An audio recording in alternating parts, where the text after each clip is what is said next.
Good morning, everybody, and welcome to today's webinar. We are going to be talking about business planning and some systems that I think you should really implement in your business in order to execute your goals.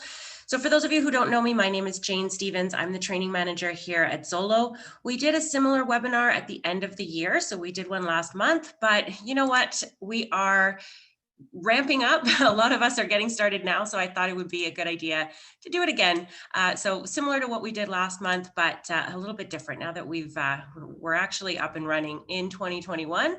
So let's talk about setting some goals and having those systems in place to really achieve those goals that we set for ourselves.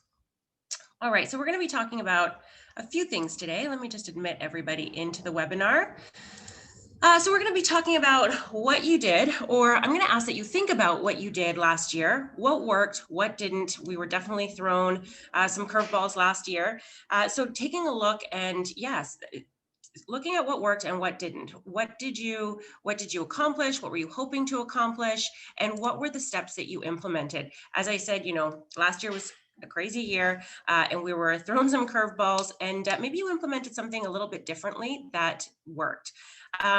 What do you want to do going forward? So what are you going to take with you that maybe you did differently last year? What are you going to continue to do? What's it going to take in terms of numbers? Real estate is definitely a numbers game. I'm going to show you a spreadsheet that Zolo has created where it breaks down the numbers that you need in order to achieve those financial goals. So how many appointments is it going to take? How many showings? How many offers do you need to write in order to get X amount of offers actually accepted, which obviously turns into that income. So why do you want it is another major question. And then let's get to work. So that's really what we're going to be talking about today. So let's get started with what did you do? So there's a bunch of questions that you can look back on and reflect. So how many closed sales did you do in 2020? And then taking a look at different numbers. So you really want to break it down. You really want to get into the details. So not just, okay, well, I had, a handful of buyers, so 5, and I had, 2 sellers that I was working with. Out of those, both of those listings sold. Really get into the details of that, right? So look at your total sales volume, what your gross commission was, what your splits were. If you need a spreadsheet that helps you with that, I know that we have a couple that are floating around. I can post them on the training channel for you guys to use because it's really important to know this about your business. So how many sales did you close? What was your sales volume? What was your gross commission income? Of course, you then want to see what your take-home income is, and then analyze your business. How many of those transactions were buyer side transactions? How many buyers did you have to work with in order to achieve those buyers? So yes, again, maybe you had 5 offers that were accepted, but how many buyers did you have under a buyer representation agreement? So again, knowing those numbers. How many buyer consultations did you present? How many showings did you go out on? A good way to track this is if you did enter in all of your showings last year into your calendar. A good thing to do, and something that I did for myself, I enter all of my showings in a specific way. I call them showings. So I'll put an appointment in there, showing with such and such, so and so my client's name. So what I was able to do was just go into my calendar, search for showings, and that gave me a list of all of the showings that I went on. So this wasn't a number that I was tracking in real time, but it was something that I was able to look back on and reflect on. And then from there, okay, so I did 125 showings last year. How many of those turned into actual deals, right? And so that gives you a really good grasp on what you need to achieve this year. You may have an idea, or you may have an assumption of, I probably did, 100 showings last year. Well, did you? Go back and look at that and see if you did achieve that. And if not, maybe those are your goals, because again, real estate is a numbers game. The more showings you go out on, the more offers you're going to be writing. And of course, the more offers will ultimately get accepted.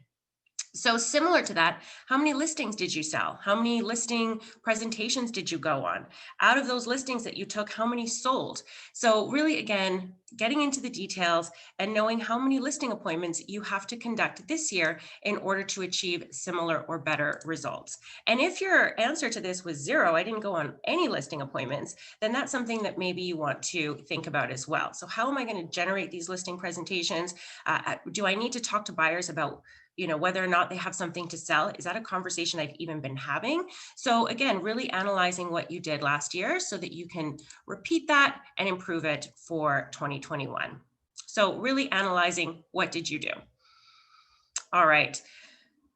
So there's a slide here that you might want to kind of create on a blank piece of paper, listings for 2020. So when you're reflecting back, you might want to say, I listed blank amount of properties, maybe it was 2, as I said in the previous example, and of those, did both sell, did 1 sell, did you have 5 listings, did 3 sell? So know what your listing to sale ratio is, and then write down what your top 3 sources of listing ends were for the past 12 months. So in other words, were those listings as a result of buyer showings? Did you go out? Was it a Zolo lead who inquired about a property? Did you take them out on a showing? Did you talk to them about whether or not they had anything that they needed to sell in order to buy? If that was the conversation you were having, then great, keep doing that. But then are there other sources that you may be tapped into? So thinking about that, and of course implementing that as well. So lots of different things that you can be doing to generate listings. And some are going to be free and some are going to cost money. I always like to recommend the things that are free. Of course, having conversations, that's free to do, having as many conversations as possible with the leads that are coming in from Zolo, or just generally in your network, creating a social media platform where you're talking about real estate. So, those are some free ideas. Of course, if you do want to spend a little bit of money, then there's lots of ways to do that. Also, you can definitely generate some Facebook ads, reach out that way to potential sellers. So having some sort of online presence in addition to just what Zolo provides for you, right? So really thinking about, again, what worked last year, what you're going to carry through, what you're going to bring into 2021 with you, and some other ideas as well. All right. So similar to that, when you're thinking about 2020, how many buyers did you work with? And then of those, how many bought? So I already used the example of going through your calendar and looking at how many showings you have entered in your calendar, how many showings you actually went on. And, maybe those weren't qualified buyers. You may want to, just look at the number of buyer representation agreements that you had signed, and out of those, how many bought? And then maybe that's the takeaway for you. Maybe you had a really high conversion rate with those buyers who did sign an agreement with you. And so maybe doing that more in 2021, asking people for the business, taking them out on those showings, but having them sign an agreement. I know a lot of us, myself included, I don't usually get that buyer representation agreement signed until the offer stage. But something that worked in 2021 for me and for other agents that I've spoken to is doing a virtual consultation. Everything kind of moved online. People were, hesitant to meet in person, as they still are. And, as a result of that, people were doing online virtual meetings, Zoom calls. And as a result of that, this buyer consultation, I think, was something that a lot of agents implemented, and it might be something that you want to consider implementing yourself. So again, it's just a way to show, instead of that you're available to attend a showing and open a door, doing a virtual consultation before that actually shows them, your value, what it is that you're going to do for them. Maybe you have a buyer presentation similar to a listing presentation that you can show them online, much like this presentation here, and you can walk them through the process, right? That's going to increase your chances of having them work with you, because you've done more than just open a door for them, right? And shown them a property. You've actually explained the process, you've spent some time with them, and maybe you even talk about that buyer representation agreement so that when you do meet, hopefully they're ready to sign that. So you can get that signed way earlier in the process than, hoping that they do submit an offer, which is, your typical opportunity to get that buyer representation agreement signed. So having something like that maybe works for you. So, you'll discover all of this when you analyze your results from last year. What worked, what didn't. So out of the number of showings that you went on, how many of those bought, but of course also look at how many buyers had a buyer representation agreement, and out of those, how many bought. So if you see that, your conversion rate is quite high when you do have a buyer representation agreement, then maybe you introduce that earlier on in the process going forward this year. Similar to listings, also you want to take a look at what your top 3 sources of these buyers were. Again, are they mostly coming from Zolo leads? Or are you doing a Facebook campaign? Are you posting some sort of ad on Kijiji? So, Facebook campaigns, of course, that costs money, but you can simply go and advertise your services on Kijiji, which is a free platform. I know people offer things in there. I'm not necessarily going to recommend the cashback, but you might want to advertise your services and maybe say that maybe it's the cost of moving, maybe it's the cost of, the closing legal fees. So, whatever it is, maybe you have a special offer that you want to put on a platform like that, which also generates some buyer leads. So lots of ideas. We're going to talk about that as well in the upcoming slides, but just when you're analyzing your business from last year, knowing what worked and what didn't, and what your top 3 sources were, so that you can continue to focus on those lead gen sources.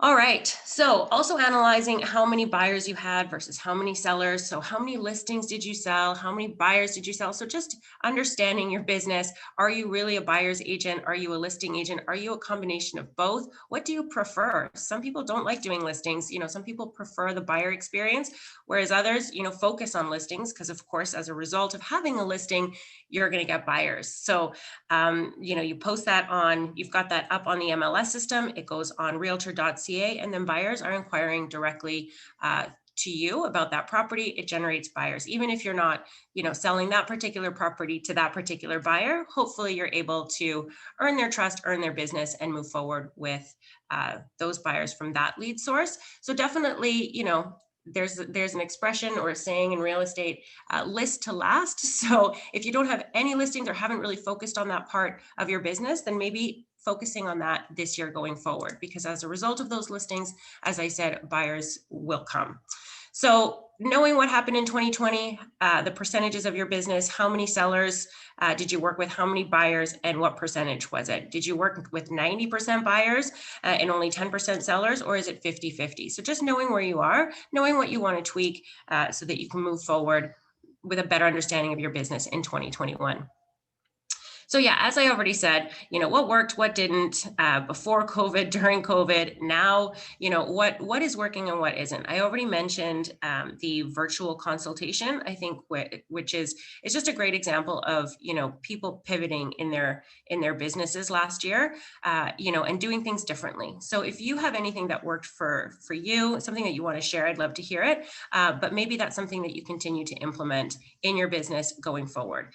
And similar to that, what didn't work, right? Like, were you doing virtual showings and, did those work? Did people feel comfortable with a virtual showing? Did they still want to go to the property in person? So knowing what worked and what didn't. So really, again, it's all about analyzing your business here so that we can move forward productively.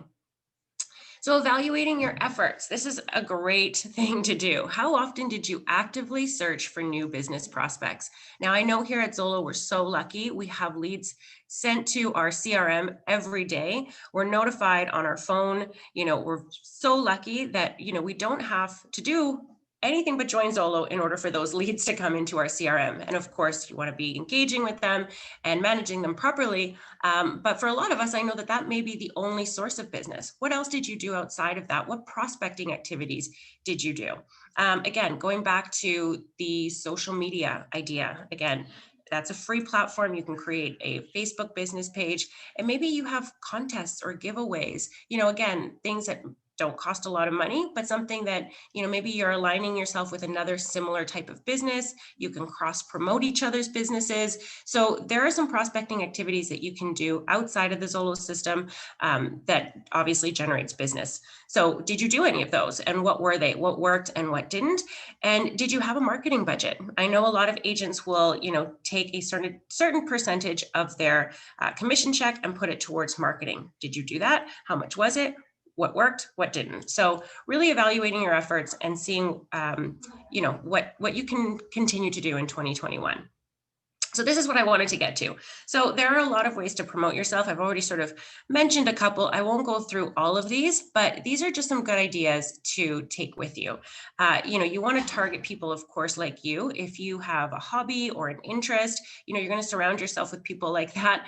I know actually a few realtors who, have other jobs. I know specifically a few that are firemen, and a lot of their business in real estate comes from that network, comes from their people at work, right? So lots of different examples of that. I know that there are other people who have, as I said, hobbies, but also other jobs, even that's where you get your business from. So you want to be talking to people around you, maybe specializing in something. So if you're a newer agent, specializing in first-time home buyers is great because it also then familiarizes yourself with the process. So you can promote yourself as a specialist, as an expert in first-time home buyers, and then really having some sort of presentation that you're sending to these first-time home buyers that really explains the process. So again, it just helps you also, learn the process, hone your presentation skills, work with these first-time home buyers as you're also, getting used to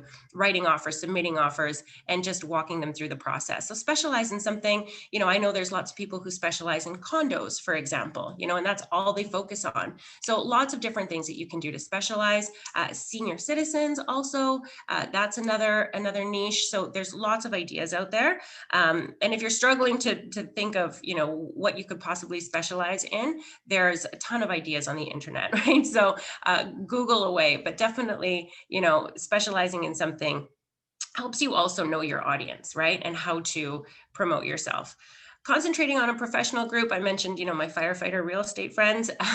That's, one particular area, but you might focus on a different professional group altogether. Maybe your background is in IT, so you have a bunch of contacts in that world. So maybe, again, you're reaching out to those professionals. Whatever it is, you can, pick up a professional group and market to them.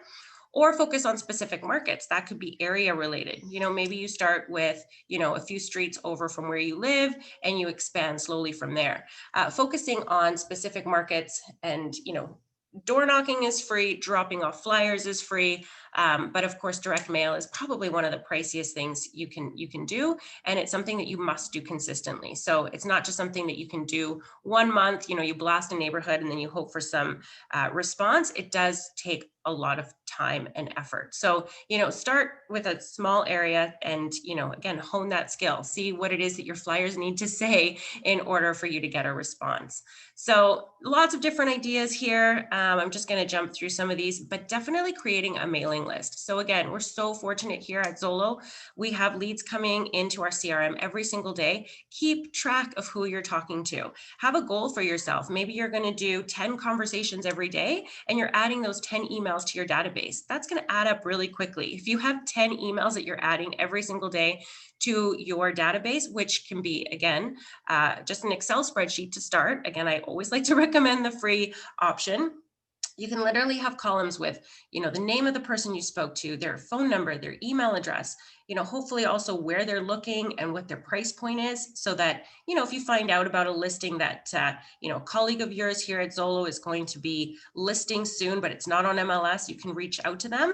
But definitely keeping that list and copying all of those email addresses and blasting them once a month. You don't want to bombard them, but sending out an email newsletter is the easiest way to stay in touch with everybody that you have in your database. It keeps you top of mind. And you know what? Show your personality in these email newsletters. Yes, you can promote your coming soon listings, but if you don't have one, then maybe talk about other things that people can do.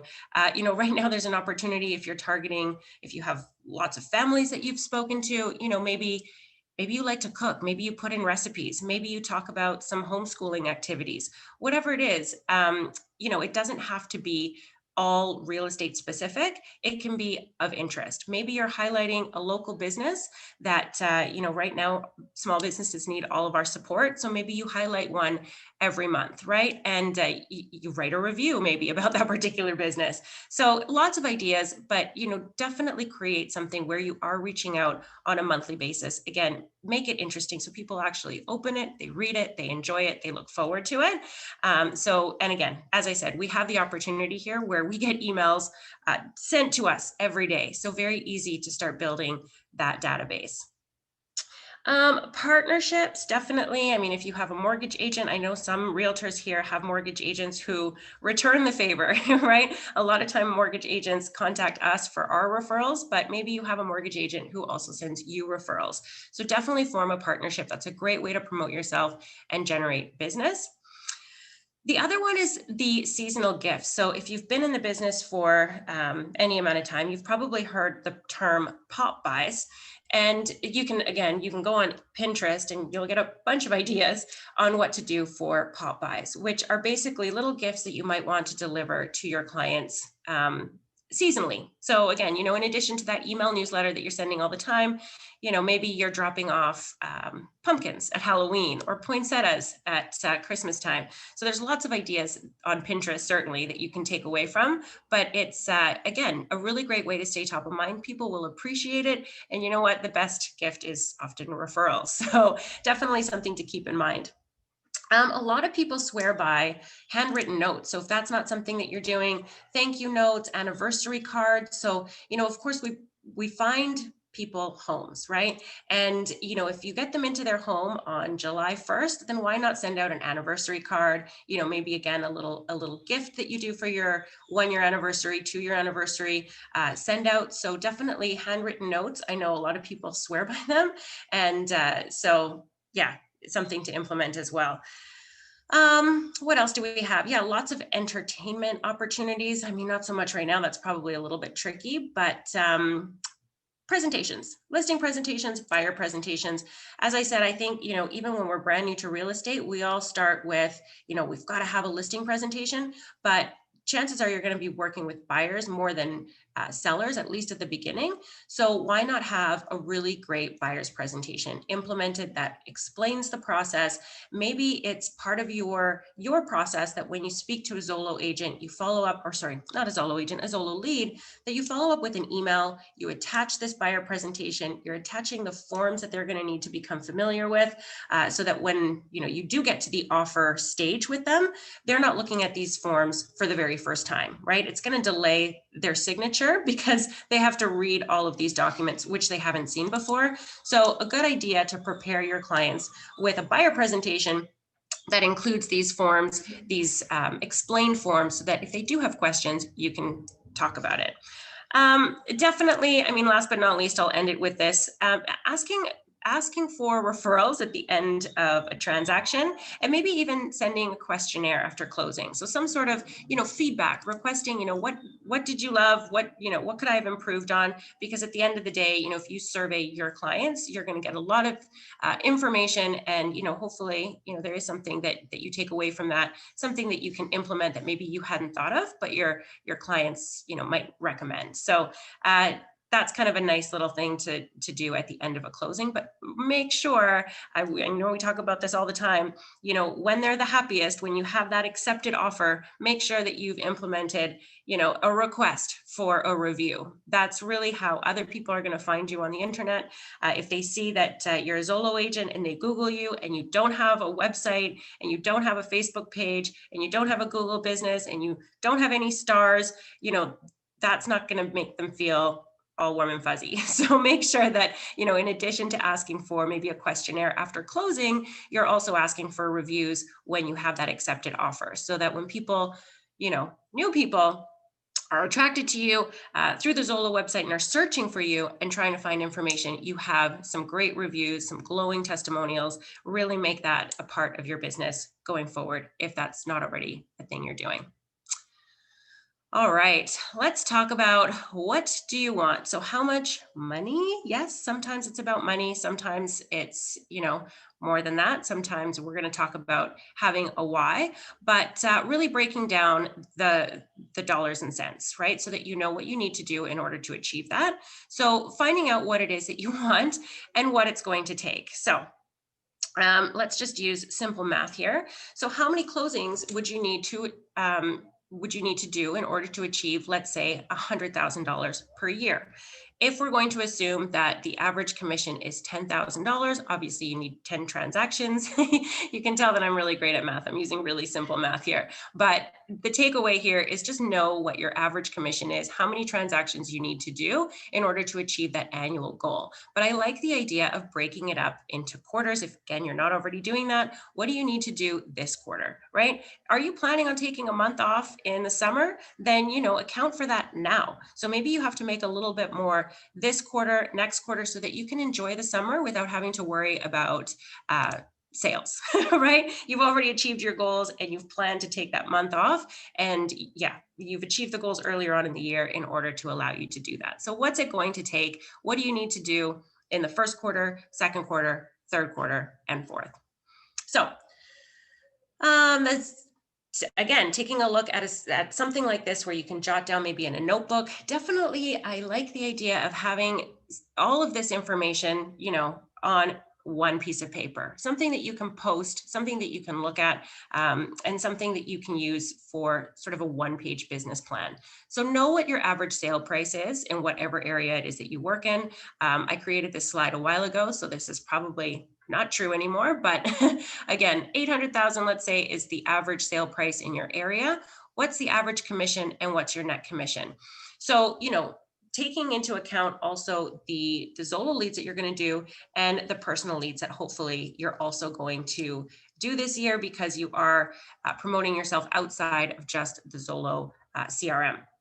All right, so knowing what those numbers are and then keeping track of those. Don't discount rentals because those do add up, and I'll show you how in just a second. But again, I'm using really low numbers here. The average rental price is probably higher than $2,000, but again, I'm showing, achievable numbers. So the average commission, of course, on a rental is going to be half a month's rent, and then at Zolo, you keep 65% of that. That adds up. Again, $2,000 is a pretty low rental price. You probably have, lease leads coming in that are looking at properties that are more than that. So again, just adding that up all together and then knowing what you need to achieve and not discounting rentals, because definitely that, as I said, it adds up. And so many agents will still implement leases in their business, even if they're busy with buyers and sellers, because buyers sometimes take a while. Sometimes it takes a minute to sell a listing, or you don't have a listing, so you're working with buyers who are sort of on the fence. Do some leases, right? Don't let a month go by without any income. Hit those goals, turn on your lease leads, turn them off when you have buyers who are ready to go, but definitely don't forget about leases. All right. So what's it going to take? Yeah, that's what I'm kind of talking about. Make sure that you are implementing not just those buyer transactions, that you're not just considering those, but you're also including leases with your final numbers. And I think, yeah, this is the slide I wanted to show you, because if you break it down and you've got that $100,000 a year income goal, then know what it's going to take in terms of number of Zolo deals. So again, assuming that those average commissions that I showed you in the previous slide are true, then with Zolo deals, you would have to do 6 deals this year, maybe 2 personal deals. And then again, don't discount those rentals. Do 1 or 2 rentals every month.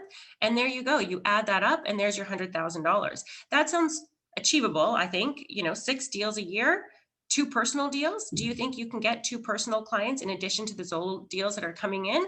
And certainly, do you think you can achieve 1 to 2 rentals per month? Absolutely. I think this is super achievable. So knowing what your numbers are, breaking it down, knowing how many, Zolo deals you need to have, how many personal deals, and a great goal to actually set for yourself is to have at least 2 deals every month. 1 Zolo deal and 1 personal deal. Because again, as you know, with our splits here, if you do have a Zolo deal in the same month, then you get 100% commission on your personal deal. So, that might be a goal for yourself. I know agents have that goal. I've spoken to, agents who do think about that every month. I need to have a Zolo deal and a personal deal in the same month because they know that they're going to get a better split on their personal deal if they also have that Zolo deal. So make that a goal and throw in a rental or 2 and you're well on your way to over $100,000 a year. All right.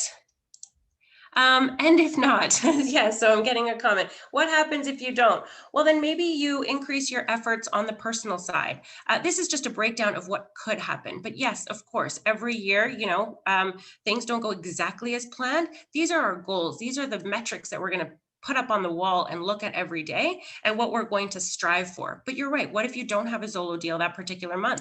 Maybe you do 2 personal deals in that month, hopefully. Maybe you do 4 rentals instead.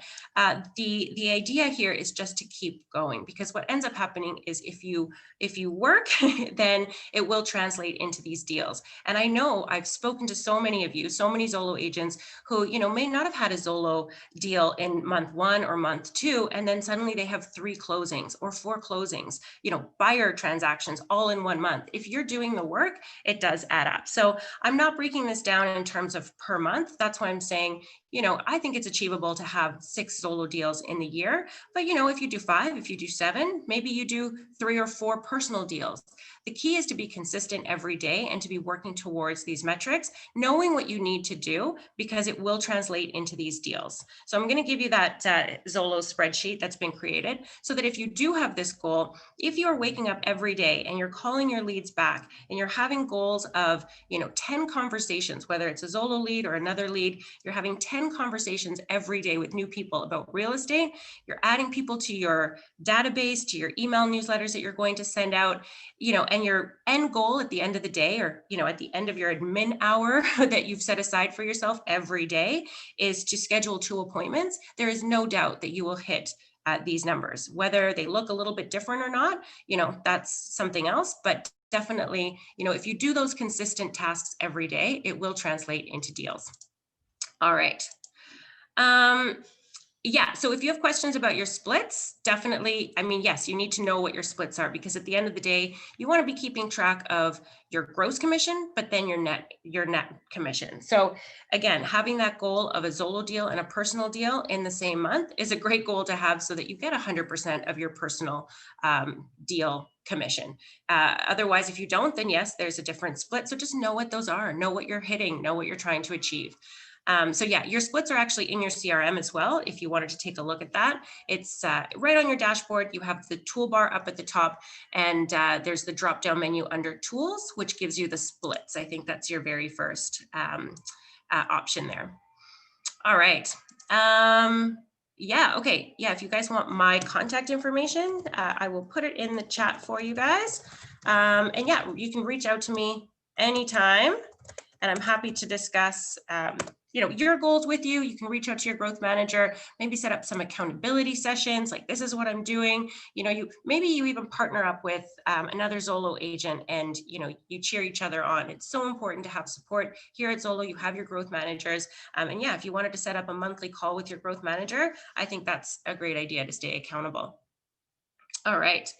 So what's it going to take? How many appointments do you need to make it happen? So again, this is going to be kind of a takeaway from your analysis from last year, right? So if you averaged 1 offer for every 8 buyer showings, then you know your numbers there, right? You need to go out on all those showings to get that 1 offer made. It's also a really great thing to know, because a lot of us, I feel, get discouraged when we've gone on 8 buyer showings and they're not interested in anything yet. But if you know that that's your average, then you know that an offer is right around the corner, right? And you don't quit. So knowing your numbers definitely keeps you moving forward and achieving what it is that you've set out to achieve. So again, if you know that 1 offer is accepted for every 3 offers you make, then you need 24 showings to close 1 buyer side transaction. So again, this is going back to 2020. You're looking in your calendar to see how many showings you did, and see if that's true for you. See what your numbers are. How many showings did you have to go on in order to close those number of transactions? Here's that tool. Here's that spreadsheet that I wanted to share with you guys, because this was created a long time ago before my time at Zolo, but it's still relevant. It's still great. All you need to do is, it's an Excel spreadsheet that we can provide for you. Again, I will post it in the training channel in the workplace group. All you have to do is punch in your annual income goal. How much money do you want to make this year? Again, I'm using really simple math, $100,000. So what's the average net commission in your territory? What's the average gross? So enter in those numbers, and it populates everything else for you. So what does that mean? How many trades do you need to do? How many deals do you need to do? Well, you need 14 deals if your takeaway is going to be 7,000, which means you need to write 23 offers. This is just all based on averages, but really great numbers to know, so you're not just guessing. Look at your business, what you did last year, but if you're brand new to real estate, maybe take a look at these averages and try to hit these numbers. So what does that mean in terms of how many showings you need to go on? So 120 showings in the year, you need to talk to 136 people, meaning you need to speak to 821 people. That sounds like a lot. That sounds like a lot because you're looking at the whole year. So now break it down into monthly objectives, weekly objectives. So now you have to go on 9 showings, 10 showings every month. That sounds much more achievable, which means you need to be meeting 11 people, speaking to 68, which still kind of sounds like a lot, 68 people every month to talk to. Now let's break that down into weekly objectives. You want to be meeting 2 to 3 new people every week, taking them out on showings, and which means you need to be talking to 15, 16 people every week. At Zolo, we're saying we're going to send you 1 to 2 leads every day. That should be 10 leads right there. Do you think that you can talk to 5 or 6 other people outside of the Zolo system? If you can, if you achieve that, if you're consistent, then these numbers will fall into place. So really knowing the breakdown, and I'm happy to post this on the training channel. So I've got some comments coming in. So let me see. Can we have this spreadsheet to fill out our numbers? Absolutely.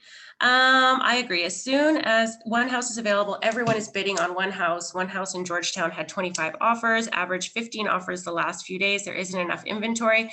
Yes, I know. There is a lot of competition right now. There is a lot of, I know, I've had the same experience where there have been 39 offers on a place, but you know what? You continue to work with those clients. It's not always going to be this crazy busy. And somebody has to win in those multiple offers. Maybe you have a buyer who's motivated to actually put in a firm offer over ask, or maybe they change their area. I've been working with clients who, have lost several times in Barrie, and now they're going to move to Bradford. So, you just kind of have to work with your clients. Sometimes deals fall into place, quite nicely.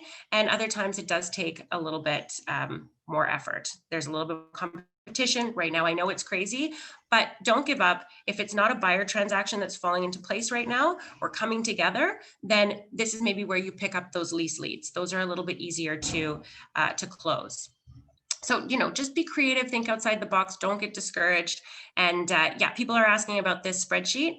I definitely, it's supposed to be in your Zolo email account. So if you were to log into your Zolo email account, you should have access to documents there, but I'm not quite sure how to direct you correctly. So what I'll do instead is I will post this to the workplace group. So you'll find it in the training channel. Okay.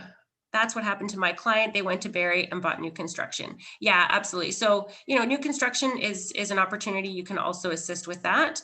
So yeah, talk to your clients, right? Sometimes they're not going to have luck, in the Barrie market right now, which is crazy, 39, 45 offers. It's crazy. Burlington, same thing. I've spoken to agents, but don't get discouraged. It's the nature of real estate. Real estate is a numbers game. I mean, we're saying here, the number of offers you need to write are greater than the number of offers that get accepted. And it's for that reason exactly. The market might be absolutely crazy, which it is now. So you're having to write more offers probably than usual in order to get an offer accepted. And you're having to get really creative, right?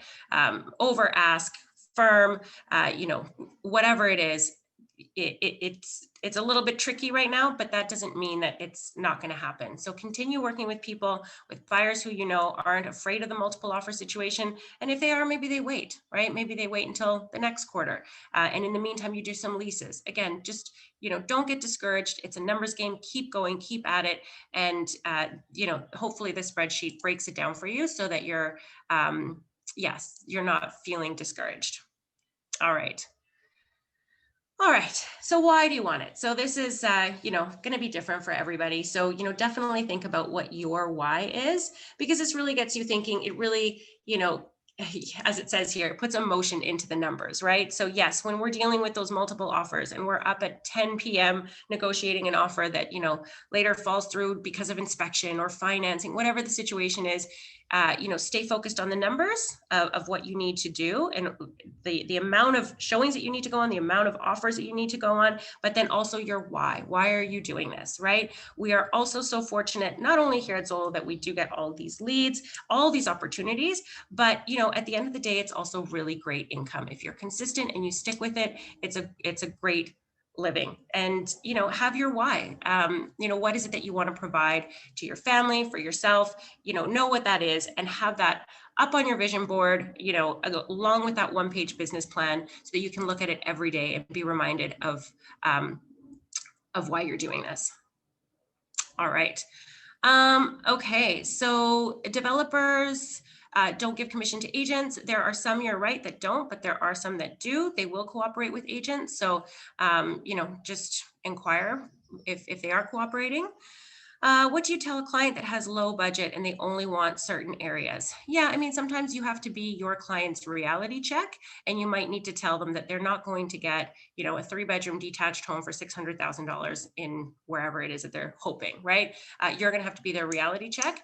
And, hopefully they do have either, they find the money if that's the area they want, or maybe they're willing to change location. But yeah, you might have to be your client's reality check there. Is in this bidding war, financing inspection is off the table, no clause for that. So yeah, in a bidding war, so if you're in multiple offers and you have a client who is okay going in firm, then that's great. That's going to increase your chances of getting that offer accepted. So you can do a couple of things. You can just cross out the financing and inspection clause right out of Schedule A and have them initial, or you can have them sign form, I believe it's 127, and that just acknowledges that they're going in firm. So a couple of ways to do that when you're in multiple offers. So yeah, definitely multiple offers is a whole other webinar that we can do. We've done it in the past. I know there's a pre-recording somewhere, but it sounds like we should do one again soon, because it's definitely our reality right now. All right, so planning for 2021. Let's talk about this. So this is the one-page success plan that I was talking to you about as well. So in addition to all those slides that I showed you earlier about what worked, what didn't, make sure that you have that written down so you know what your activities are for the month, for the year, and then break it down. Again, just a really simple one-page business plan that you can have up visible so you know exactly what you're doing, and include with that your daily schedule. I find that super powerful as well. If you do have activities that are targeted specifically to buyers and other activities that are targeted specifically to sellers, when are you doing that? When are you going to find the time to do that? So have a breakdown in your day or in your week also that you set up. It's visible to you, it's in your office, up on the wall, and you know exactly what you're doing every day. I like to recommend, having an admin hour or two. You can call it whatever you want. You can call it your power hour, but that's when you're calling people back. That's when you're following up, and nothing interferes with those 2 hours. So make sure that, you schedule it when you know the house is going to be quiet because we're working from home, and you have mini goals within that power hour that you're going to achieve. I mentioned it earlier, having 10 conversations and not quitting until you've gotten a hold of 10 people, not quitting until maybe you've set an appointment for the next day. You definitely want to have an appointment scheduled for later on in the day. So again, blocking out your day so that your power hour isn't interrupted. You're not going to get distracted with, a client request to see something. And if you are, you schedule them when you want to be out on showings, when your day, is set up for that. Of course, there will be exceptions to that. If you have a client who wants to see something right away and there's only one showing time available, then of course you make an exception, but really trying to prioritize your daily structure so that you are focusing on all the activities that you need to hit during your day, during your week, during your month to achieve these numbers. All right. Okay, let me see. Just checking in on the chat here. So yeah, if you have questions, if you want to talk to me, let me know. But let's talk about some disciplines to reset your business, or, to start it off, start off the year strong. So yes, investing 30 minutes per day in education, it's awesome. You guys are here, do something every day. listen to a podcast about real estate, listen to, join a mastermind, which could be as simple as a Facebook group, with realtors talking about, what they're doing. Just try to improve your skills a little bit every day is definitely something that you want to implement into your business. And also know the market stats. So again, at Zolo, we have the information on our site, which is great. I find, if you're in web stats, unless you're good at those things, I can never read those charts. I find this very user-friendly. Go to the Zolo site, search for your neighborhood, and you'll see market stats right at the top here. And you can dig a little bit deeper by actually clicking on market stats, and you can see what's going on in your neighborhood. Really important to know, because you want to be knowledgeable when you're taking clients out. You want to be able to say the average sold price is 1.3, and when people say, is this like up or down from last month, from last year? Just know, right? And some of us will be better at numbers than others. If you like numbers and you want to talk about them, then definitely, take a look at the market stats and remember, what the monthly changes, what the quarterly changes, or at least just have a general description that so you can refer to it. All right. So I was talking about this, scheduling your day. So definitely having something that works for you. So some people are great in the morning. Some people are better in the evenings, whatever it is, however you want to structure your day. For me, I can't start without a cup of coffee. So it's easy to jump on social media, update, social media posts, and then I sort of ease into the day. So, know what works for you when you want to be setting aside that power hour to do your phone calls, your emails. I know it's kind of a constant thing that happens throughout the day, but definitely find some time where you're focusing on that. And then of course, scheduling, maybe from 4 till 7, that's when you're going to do showings. It might be a little bit different. When kids were at school, I would like to do showings from as early as possible as I could in the afternoon, right? Get it done so that I could spend time, with my kids at dinner time. So choosing what works for you. This is going to be different for everybody, but definitely having a structure that you follow each and every day, because you want to be consistent. You want to be hitting those numbers. Again, using that spreadsheet as kind of a guide as to how many people you need to talk to and how many showings you need to go on. The market update, you can definitely find that on the Zolo website is what I'm recommending. Of course, you can go into Treb and see the stats, but I find that this is very user-friendly, very easy to read. And it tells you, what's happening now, what was happening before. Take a look at the market stats simply by going to zolo.ca, typing in the area you work in up at the top in the search bar, and then clicking on market stats. So actually, I'll just come back up to this slide. So if you search Oakville, for example, right under Oakville real estate, right before all of these properties are populated, you do see that there are 529 homes currently for sale in Oakville, that this is the average list price. That seems a little high, but market stats is something you can click on and really the details, get a few more details. So that would be the screen. This would be the screen that you would see when you click on market stats on the Zolo website. All right. So let's just jump ahead here. So making your calls. Again, I've talked about this throughout. Definitely having a power hour set aside, and it doesn't have to be limited to 1 hour. Hopefully it's not. Hopefully it's at least a couple of hours, maybe 3 hours. And your goal is to book 2 meetings, and your goal for the day is to at least go on 1 meeting. So 1 showing.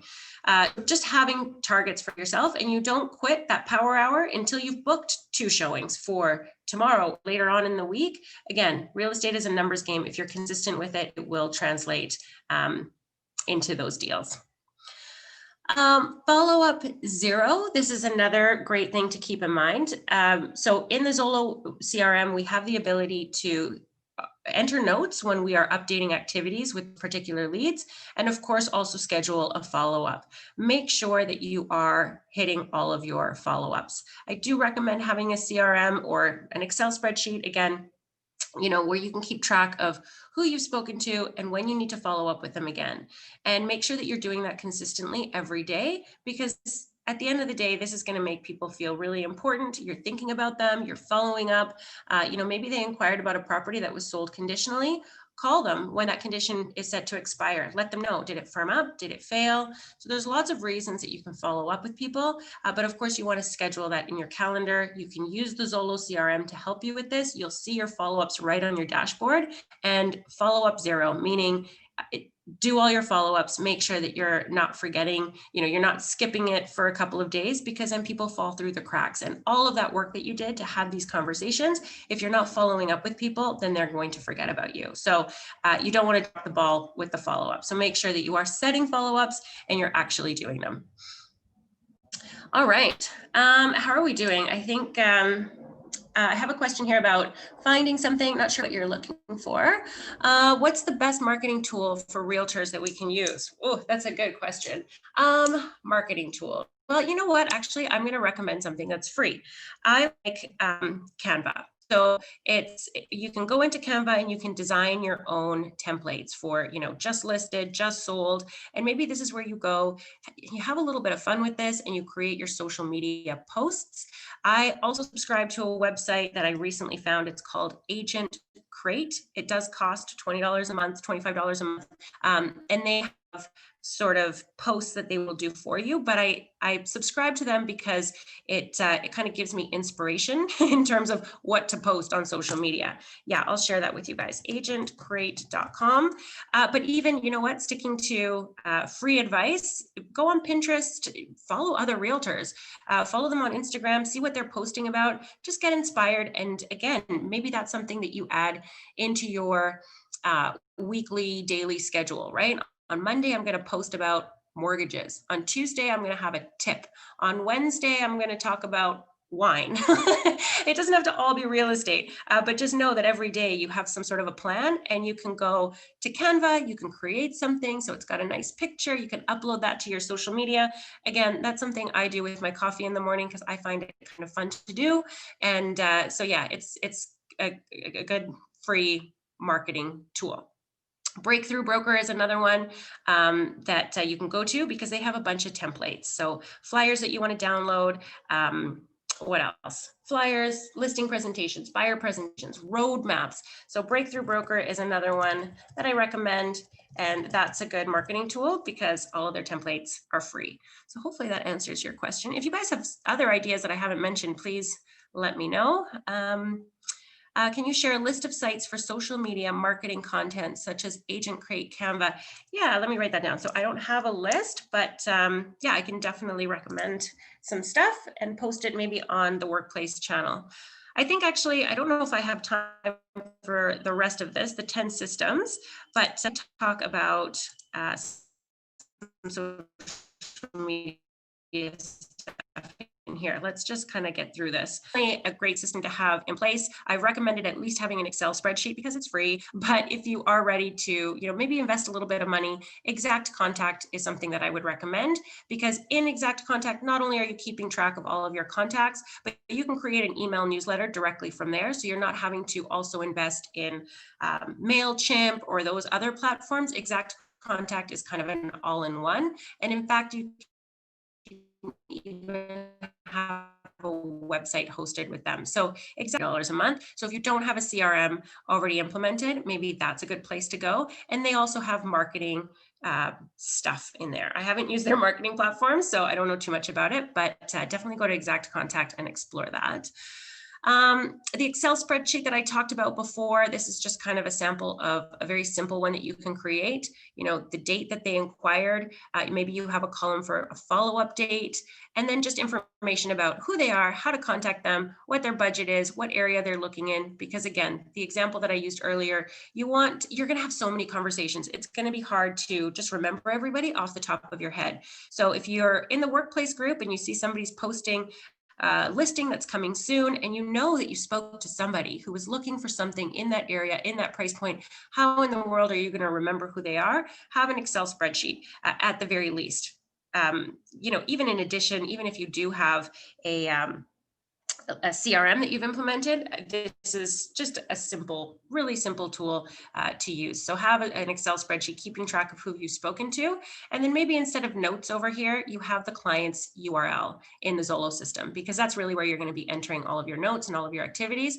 So if you have a quick link that you can just go to, you can see, what you've done with that client in the past. So really simple Excel spreadsheet might be a good system to implement. This is Streak, I believe, which is something that you can download in Gmail, and it kind of creates an Excel spreadsheet for you within your inbox. That might be something worth exploring if you're wanting to organize your leads. So again, this is free, but again, I'm going to go back and recommend that exact contact because there are other uses for it. So a really great way to stay organized.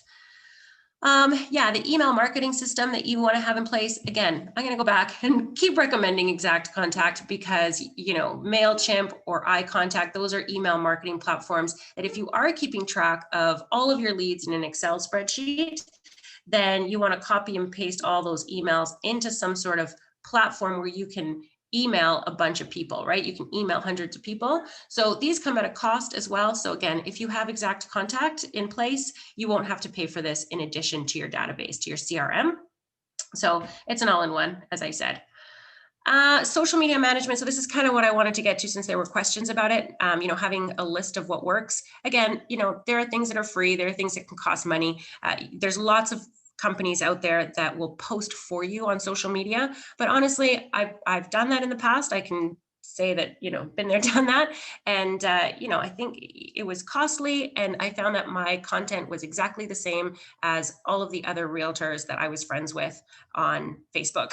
So I decided, you know what, I'm just going to do it myself. And you know what, you don't even need to invest in something like Hootsuite, although I think they might be free. Honestly, I've never really used Hootsuite.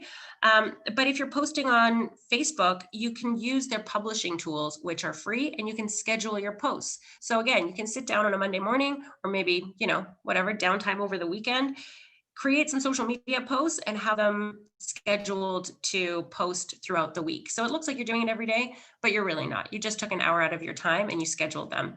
So definitely something that you can implement that's free, that's easy to use. And definitely, you know, going back to that question that you guys had about how to market yourselves, social media is such a great way, such a wide reach and cheap and cheerful.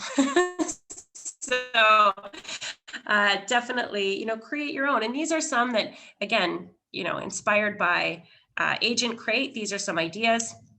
You know, I like this sort of fun fact, 94% of home buyers start their search online. That's something that you can post, right? And then, you know, you describe your post with, you know, call me if you're looking, whatever you want to say. You can have some fun with these. You can, you know, post things that are funny. Lots of ideas. So, you know, I was already mentioning, you know, Monday, you could talk about mortgages. Tuesday, you can have a tip, whatever it is. Friday, you can post something that's funny. Lots of ideas. And, you know, if you have sort of something that you're wanting to say on each day, then that kind of gives you gives you something to talk about, right? You know what you're going to say that particular day. Just kind of keeps the ideas coming. Giveaways was something I mentioned earlier as well. So if you do have a social media page, you know, reach out to a local business, see if they'll create something for you. You're going to give it away. You're going to cross promote each other's businesses on each other's pages. It's a great way to just, again, expand your reach, have more followers. Really, at the end of the day, the more people that know you're in real estate, the better, because these are just some ideas to obviously increase your business in 2021.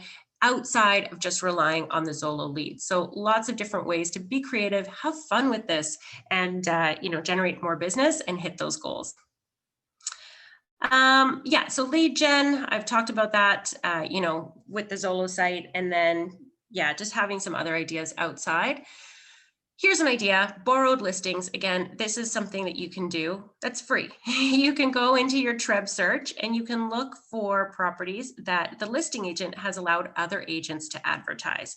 So you would simply add permission to contact listing brokerage to advertise and click on yes. So hopefully you're picking your preferred area, you know, maybe even your preferred type of property, and you're adding this to the search criteria. So everything that comes up is a listing that listing agent is allowing other agents to advertise. Still reach out to the listing agent, ask them if it's okay for you to post. Take that, you know, townhouse that's listed at, you know, $799, post it on Kijiji, and hopefully you get some people inquiring about it, right? That's another way to generate buyer leads without solely relying on the Zolo system. So again, just increasing your exposure and, you know, hopefully increasing your income if that's what your goals are for 2021. So this is a free a free idea. So permission to contact listing brokerage. And I think I'm running out of time, but I'll just share with you the email that an email that you might want to send if this is something that you want to implement in your business. Again, this is something that you want to do consistently. So if you have a schedule where, every day you're making calls, every day you are, going on showings, you're setting appointments, maybe this is something that you add as well. Every day I'm going to send out an email with permission to advertise to the listing agent, and I'm going to post it on Kijiji. So every day you're posting on Kijiji, imagine what that will do for your business. So, real estate, it takes effort. So hopefully I've given you guys some ideas here today that are, as I said, free and, will increase your business in 2021. I know that it's crazy out there. There's lots of multiple offers, but don't get discouraged. If you're working with people, that's good. You've got clients, right? Eventually they will find something. So just keep at it, stay positive. And if there's anything I can do to support you or any ideas, definitely reach out to me. I love talking about this, of course, obviously. So let me know if there's anything I can do to support you guys. If there's any comments or anything you want to add to it, I think we've gone over time, but I'm happy to hear from you. If not, then I will leave you with all of this. Hopefully some ideas to take away and implement in your business. Awesome. Good stuff. Okay, I'll leave it there. Thanks so much, guys. Have a great day, and I will see you on the next webinar. Bye, everyone.